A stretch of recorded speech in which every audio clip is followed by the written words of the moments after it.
இப்போல்லாம் சண்டேனாலே chicken, mutton இந்த மாதிரி தானே வந்து எல்லார் வீட்லயும் வைக்கிறோம்.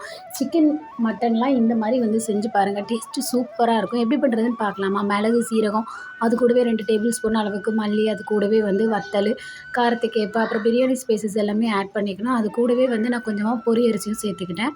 சேர்த்து நல்லா வறுத்துட்டு, எண்ணெய் எதுவுமே சேர்க்கக்கூடாது வறுக்கும்போது.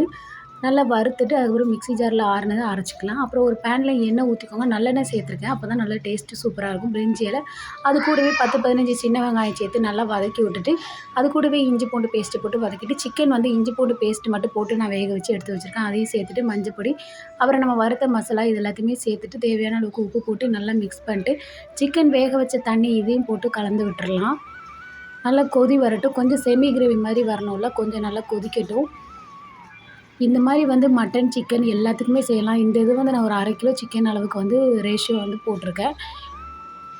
அதுக்கப்புறம் ஃபைனலாக கருவேப்பிலை தழைலாம் போட்டுட்டு இறக்கி எடுத்து சாப்பிட்டு பாருங்கள். ரசத்து கூட சூப்பராக இருக்கும். ட்ரை பண்ணிட்டு எப்படி இருந்ததுன்னு கமெண்ட்ஸில் ஷேர் பண்ணுங்கள். இந்த வீடியோ பிடிச்சிருந்ததுன்னா சேனலை சப்ஸ்கிரைப் பண்ணுங்கள். Thank you.